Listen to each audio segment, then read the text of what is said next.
বিপিএফৰ কমিটি গঠন কৰিছে আপোনালোকে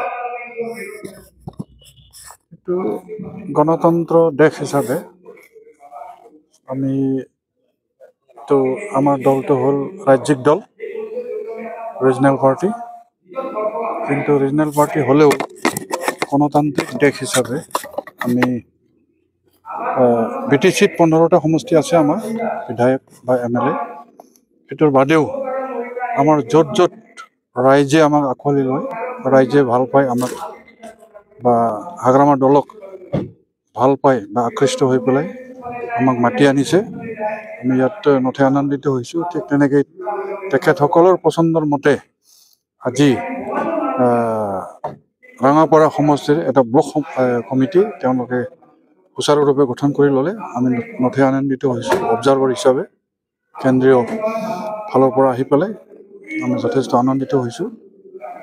কাৰণ আমি এটা সময়ত দেখা পাইছোঁ ৰিজনেল পাৰ্টি হিচাপে অগপ আছিল।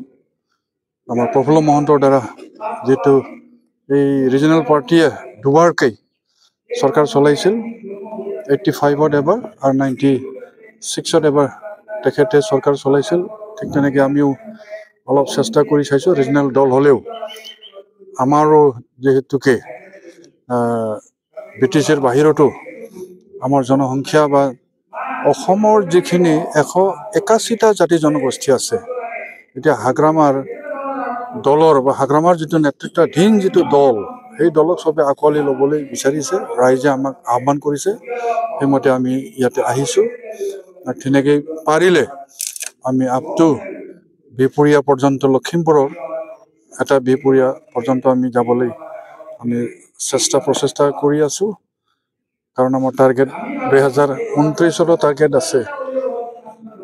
এতিয়া মোৰ ব্যক্তিগত আদৰ্শ হিচাপে, প্ৰিন্সিপল হিচাপে, যে উত্তৰ অঞ্চলৰ যিটো 4টা লোকসভা সমষ্টি আছে, কোকৰাঝাৰ অহাবাৰ 29ত আমাৰ ওদালগুৰি হ'ব, তাৰপিছত তেজপুৰ লোকসভা, তাৰপিছত লখিমপুৰ লোকসভালৈকে আমাৰ এটা টাৰ্গেট আছে। এই গতিকে আমি যদি বিধায়কৰ তেজপুৰ লোকসভা সমষ্টিৰ 9টা বিধায়কৰ চিট আছে, কনষ্টিটুৱেঞ্চি আছে, এই 9টাৰ ভিতৰত যদি আমি 5টামান ওলাই ল'ব পাৰোঁ বিধায়ক হিচাপে, গুৱাহাটীলৈকে বা দিছপুৰলৈকে MLA পঠাব পাৰোঁ, তেতিয়াহ'লে আমি আগন্তুক 2029 চনৰ যিটো লোকসভা বুলি গৈ আছে, তাত আমি নিশ্চয় পাৰ্টিচিপেট কৰিব পাৰিম আৰু খেলিব পাৰিম। তাতে যিটো মহাৰণ হ'ব, এনেইতো ৰাষ্ট্ৰীয় দল আছেই, কংগ্ৰেছ আছেই, ৰাষ্ট্ৰীয় দল BJP আছেই। তথাপিও আমি স্থানীয় দল বা ইয়াৰ ৰাজ্যিক দল হিচাপে আমি ঠিক তেনেকৈ প্ৰচেষ্টা চলাম বুলি আগবাঢ়ি আহিছোঁ। ৰাইজৰ, আপোনালোকৰ সকলোৰে আশীৰ্বাদটো লাগিব আৰু সকলোৰে ৰাইজৰ মৰম স্নেহটো দিলে নিশ্চয় আমিও আগবাঢ়ি যাম বুলি এই নাঙলৰ দলৰ পৰা আপোনালোকক ধন্যবাদ দিছোঁ আৰু আমাক আঁকোৱালি ল'ব বুলি আশা কৰি থৈছোঁ। 2026ত ৰঙাপাৰা সমষ্টিৰ পৰা BPF প্ৰাৰ্থী প্ৰদান কৰিব। এইটো প্ৰচেষ্টা কৰি থকা হৈছে। আমি যদি ভাল এজন কেণ্ডিডেট বা ভাবি বিধায়ক যদি ভাল কেণ্ডিডেট পাওঁ, তেতিয়াহ'লে নিশ্চয় আমি ইয়াত প্ৰক্ষেপ কৰিম। ইয়াতো নিদিয়া নহয়, আমি ইয়াতে কেণ্ডিডেট দিম বুলি ভাবি থৈছোঁ। ইয়াতে ৰাইজৰ হৃদয়ৰ কথা আমি পাবলৈ বিচাৰি আছোঁ। যদি ৰাইজে আমাক তেখেতসকলৰ হৃদয়, অন্তৰটো যদি আমাক উজাৰি দিয়ে, তেতিয়াহ'লে আমি ইয়াতে নিশ্চয় কেণ্ডিডেট বা ঠিক তেনেকৈ বিধায়ক প্ৰক্ষেপ কৰিম। আপোনালোকে ৰঙাপাৰা, বৰচলা, ঢেকীয়াজুলি BPF 3টা সমষ্টিত এইবাৰ খেলিম বুলি আপুনি নিজে ভাষণত কৈছে, কি ক'ব? কোন হ'ব প্ৰাৰ্থী? আপুনি নিজে এইবাৰ ঢেকীয়াজুলিৰ পৰা খেলিম বুলি কৈছে। নাই, সেইটো মই এতিয়া নকওঁ। আমাৰ বছ আছে, হাইকমাণ্ড আছে, তেখেতসকলে প্ৰক্ষেপ কৰিব। নিশ্চয় কিজানি দৰখাস্ত দিয়া সময়ত দৰখাস্ত দিব পাৰোঁ, আৰু দৰখাস্তটো আকৌ গৃহীত হয় নে নহয় সেইটো মই ক'ব নোৱাৰিম। কাৰণ হাইকমাণ্ড আছে, আমাৰ বছ আছে, বছৰ সিদ্ধান্ত মতেহে আমাৰ হ'ব। বিধায়ক বা তেনেকৈ প্ৰাৰ্থী প্ৰক্ষেপ তেখেতে কৰিব, বছে কৰিব। মই তাৰ ওপৰত মই যাব নোৱাৰোঁ। ৰঙাপাৰাতো দেখিবলৈ গৈছে যে বড়ো ভোটাৰ বহুত আছে। এই ক্ষেত্ৰত আপোনালোকে নিশ্চয় কিবা এটা পদক্ষেপ গ্ৰহণ কৰিছে। যাৰ কাৰণে আপুনি নাই আমাৰ ক'লে নাই নাই আমাৰ এই বিবেচনাৰ মতে আমি আউটসাইড বিটিআৰ আমি পাৰিলে অন্য সম্প্ৰদায়ৰ ব্যক্তিকহে আমি প্ৰাৰ্থী তৈয়াৰীৰ ক্ষেত্ৰত প্ৰাধান্য জগাম আৰু প্ৰাধান্য দিম। আমি নিজৰ কাষ্টৰ বড়ো ক'লো বাৰু, বড়ো কছাৰীয়ে ক'লো বাৰু, কিন্তু বড়ো কছাৰী আমি নিদিম আপোনালোকৰ পৰা। 29 তাৰিখে যে BTC ছেক্ৰেটাৰিয়েট এছেম্বলিত যে ঘটনা হৈছে তাৰ বিষয়ে আপুনি কি ক'ব বিচাৰে? এইটোৱে যিবিলাক কম বয়সীয়া ল'ৰা ছোৱালী আহিছে কলেজত পঢ়াটোতো 18-17 বছৰীয়া ল'ৰা বা CIT ল'ৰা, কিছুমান হায়াৰ ছেকেণ্ডাৰী পাছ তেওঁলোকে আছে, আৰু কিছু ইউনিভাৰ্চিটি বড়োলেণ্ড ইউনিভাৰ্চিটিৰ পৰা আহিছে, তেওঁলোকে যেনিবা গ্ৰেজুৱেট, তেওঁলোকে মাষ্টাৰ ডিগ্ৰীৰ কাৰণে ষ্টাডি কৰি আছে।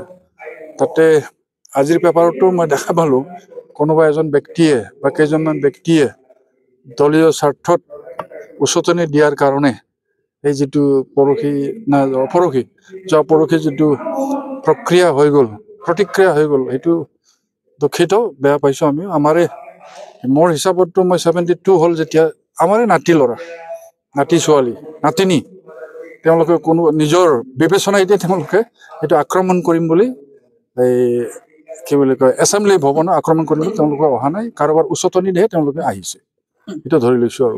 আৰু আমি তেওঁলোকক দায় নিদিওঁ, যিকেইজন ব্যক্তিয়ে উচতনি দিছে বা সেইটো কাম কৰিবৰ কাৰণে উচতনি দিছে তেওঁলোকৰে ভুল হৈছে। তেওঁলোকে ছিনিয়ৰ মানুহ হিচাপে সমাজত ব্যক্তিত্ব বা ঠিক তেনেকৈ লিডাৰে যদি তেনেকৈ দিছে সেইটো ভুল হৈছে।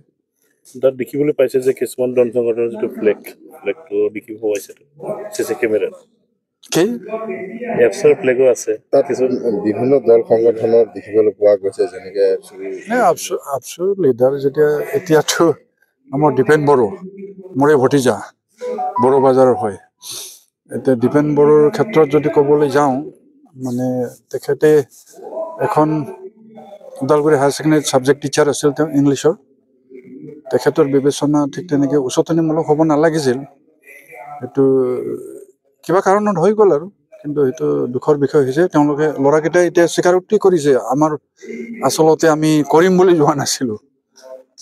যিটো সাৰা ৱৰ্ল্ডতে আপোনালোকে দেখা পাইছে, নেপালত কাঠমাণ্ডুত কি হৈছে, শ্ৰীলংকাত কি হৈছে, বাংলাদেশত কি হৈছে, শ্বেখ হাছিনা যিজনীয়ে 15 বছৰ প্ৰাইম মিনিষ্টাৰ চলাইছে, তাতে ডেকা ল'ৰাবিলাকে ইউনিভাৰ্চিটিৰ ল'ৰা ছোৱালীবিলাক কি কৰিছে, সেইটো হাৱাতে কিছুমানে সেইটো ধঙতে যাব ওলাইছিলে, কিন্তু তেওঁলোকে ভুল স্বীকাৰ কৰিছে যোৱাকালি।